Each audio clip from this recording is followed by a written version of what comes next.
guys, so we got lower body today, and if there's anything, our lower body day is actually gonna be a little bit different. So again, for context for this, guys, this is, I think, now 3 weeks post Olympia, and so this is actually the first time Terrence has had a leg workout post Olympia. So again, in the beginning, first 2 weeks were really just kept pretty easy. Terrence just gave him a little time to not have stuff too beat up, and then just easing back into it. And then the reality is, we're always trying to play a little bit of catch up. We're pretty damn close now, pretty damn balanced, but still getting his upper body a little bit more size relative to the lower. So there wasn't really a rush to get back at it. And if we change the sequence of stuff a little bit, I've taken calves off of our lower body day. We used to have them on lower body day. And we've made the day a little bit more posterior chain, back of the body dominant. And the main difference there is starting with a RDL variation. So we've done RDL, and we're doing them with the bands. And again, I've talked about that a little bit before in other videos. But basically, in my opinion, it's just a little bit more of an efficient exercise. Where again, meaning just because of basically how the load is relative to the trained joints, position in space, you're stronger at the top of the motion. So when someone's picking a weight they can do on RDLs, it's typically lifted by what they can tolerate in the proper bottom position. And then to a certain degree, you actually undertrain the rest of the range a little bit. So that's the whole point of bands, is basically just to make the whole range of motion more challenging, matching what you're capable of doing. And it really comes down to efficiency. And so again, I always say this, I have to put the asterisks. It's not a huge deal. It's very individual dependent. I think efficiency is a great thing for everyone, but it should just be more of a concern the further you are along your training journey. So for someone like myself, for someone like Terrence, I think it's very important to consider that on almost every exercise. And then again, you're not also going to be just overloading one point of the range so much. So the nature of the exercise, the bottom's the most challenging on the hips. It's also the most challenging on the back. So in reality is, if I can do RDLs with 400 plus pounds on the bar, then maybe with this, I'll be doing 300 something on the bar. So I'm not challenging that bottom position quite as heavily.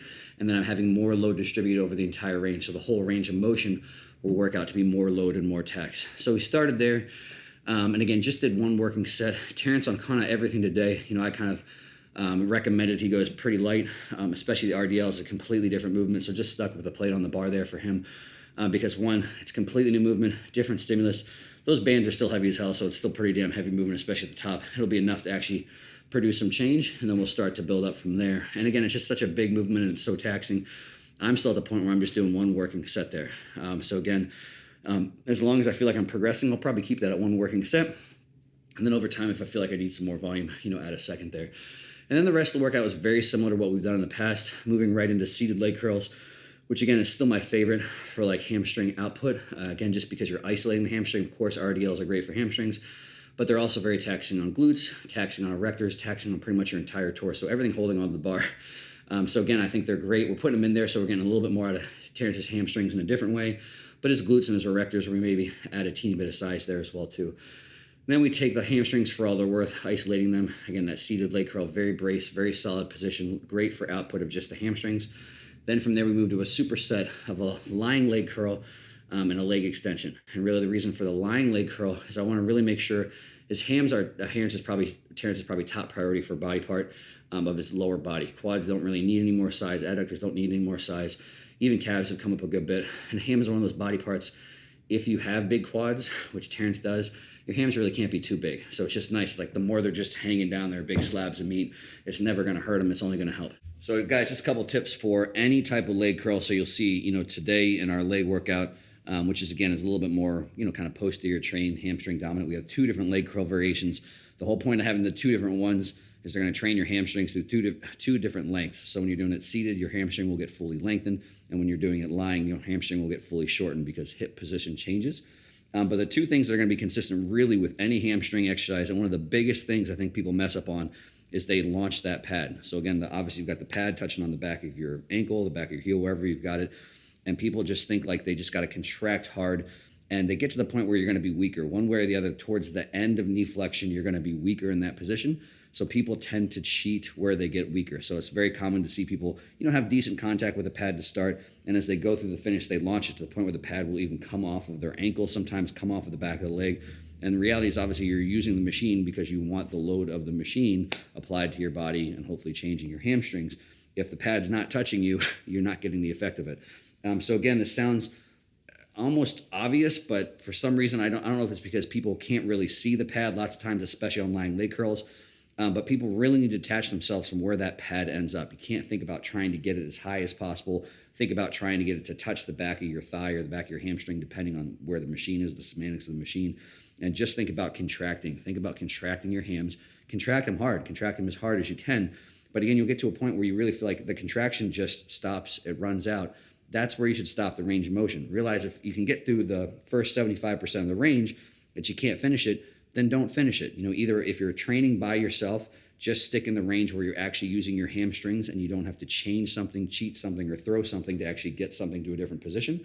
Or if you have a spotter, use a spotter. And again, because reality is, don't have to understand everything about profiles, but if you can go through 75% of the range of motion on an exercise and can't finish that last 25%, especially on something like an isolated thing like this where it's one joint, it's just because basically your body's strength profile doesn't match the machine's resistance profile. And again, you don't really have to know all that. The simple thing for that people have been figuring out for years is use a spotter. Again, so either if you're by yourself, stay in the range where you can actually contract, keep it on your hamstrings, keep that back of the ankle on the pad, or if you have a spotter, then them just assisting you where you actually can't contract yourself, which in my opinion, I look at as different. It's not really a forced rep. I look at that as kind of fixing the machine's profile with a spotter. And then it really just translates to obviously you working harder through a full range of motion.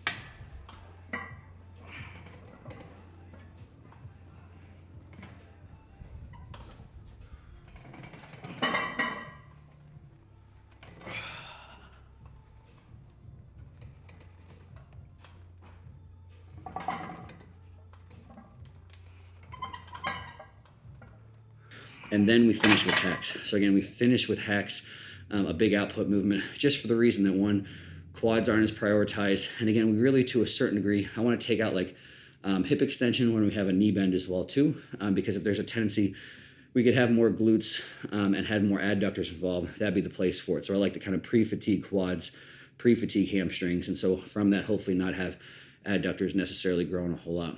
And then from there, we just finish with we'll always probably have some sort of lunge or split squat variation. So just had a heel elevated split squat variation, which is again, just a great way to accumulate a bunch of contractions in a short period of time. And that's pretty much it. So again, if we really have a goal for Terrence and his lower body, a lot of it is just kind of maintain most of it. Keep him feeling good, keep him feeling healthy. And again, if we add some more size specifically to hamstrings, great. Maybe a little bit more size to erectors. I know that's technically not lower body, great. And then as the offseason goes, we'll just kind of evaluate. So the nice thing about Terrence is obviously we could realistically get to a point where we put so much size on his upper body. They're like, oh, maybe we can actually get your quads a little bit bigger again. And the good part is for anybody that's new here, we've been smashing shit for 4 years. Terrence was training quads plenty hard before I was. And those are some of our first workouts we got together where I just used to beat the absolute shit out of him. And was vomiting, passing on the floor, stumbling from pieces of equipment. So half the reason his quads are so big now, of course, like everything, a little bit of genetics.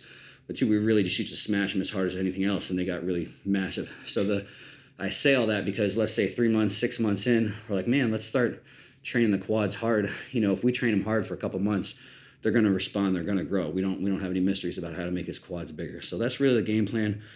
This workout, prioritize hamstrings, prioritize back of the body, see how it goes for a couple months. And then we're not married to anything. Even if a couple weeks we felt like changing something, make a little bit of a change. And then again, just looking at his physique, evaluating how things are going on. If we ever want some more size somewhere else, could always switch, change the order, change the priority. So as always, appreciate you guys. Give me that thumbs up if it helped. If you haven't subscribed, hit that subscribe.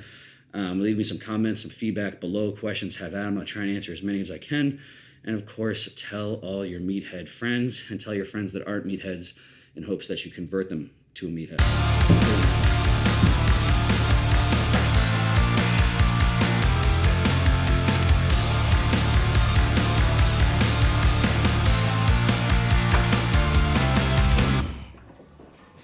So last thing we're finishing here with is split squat, excuse me.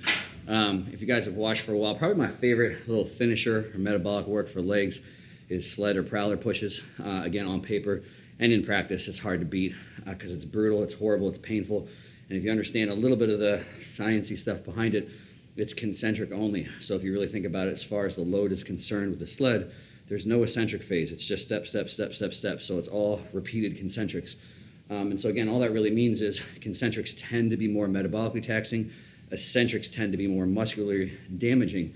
So to finish a session, it's great because you can have the horrible benefit of about as much metabolic byproduct in a short period of time. So again, just in practice, it is horrible. It is painful systemically. Like that's the joke we push at Prowler. It's called the Prowler flu.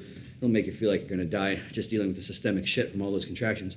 But from a recovery standpoint, it's great too because there's no eccentric phase. It's not very taxing. So really, really good way to finish. My close second is pretty much any split squat or lunge variation. And again, I like it for the reason that metabolically, very taxing. I don't really like to think a whole lot about isolation when I'm doing them. Again, not that there's anything wrong with that, meaning some people try and bias more hips, more quads. I always like to do them as a little bit of everything. So just make sure that I have a good solid foot plant on the ground, make sure that my pelvis is staying still in space, meaning I don't want to do a whole lot of tilting or tipping, make sure my spine isn't moving a whole lot. And then from there, just accumulate a lot of horrible byproducts. So we'll do walking lunges sometimes, reverse lunges sometimes, split squats sometimes. If there's something I like about split squats, what we're doing now is going all one leg and you have the other leg back. One, it's a little bit of a unique way to train one of your quads. Your rectus femoris gets stretched a little bit different because it crosses over your hip. So obviously if you imagine how that back leg is with that knee bending going into knee flexion a little bit, which will stretch the quad and being in hip extension, it'll train that rectus femoris in a different length you couldn't any other way. So if you actually push down with the back leg on the roller or the box, whatever you're standing on, you'll get a little bit more specific out of that muscle. But for anyone that's done multiple sets back and forth, whatever leg you go with first, it accumulates a lot of byproduct, just shit from muscle contractions. And then you put that leg back, you essentially trap all of it. So again, I don't know if this is actually channeling the right word, but for me, it's like almost like an occlusion effect, like you would get doing BFR, where the whole time you're going, yes, the moving leg hurts like hell, but the back leg also hurts as well too, just with all that stuff trapped in there. And again, maybe you get some benefits similar to BFR occlusion from that. I don't know for sure, I don't care. The meathead part of me just really likes the fact that it's super painful as well too. So just today, first time we've done these in a while. We've been doing Prowler consistently for months. We're just doing a few bodyweight sets, just adding some reps every single set. And I'm sure in future weeks to come, we'll start to hold on to some dumbbells, hold on to some load, train them very similar to how we would anything else.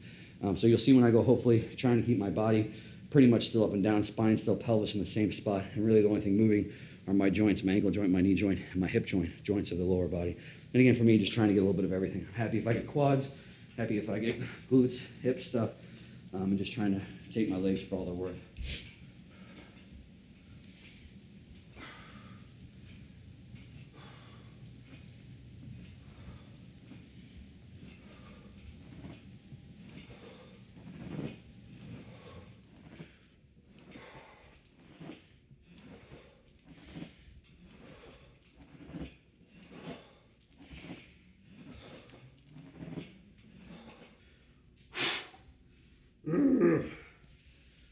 And that's where Terrence finishes if we have a good leg day.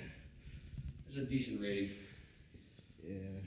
It's better if his shoes come off. A little bit off.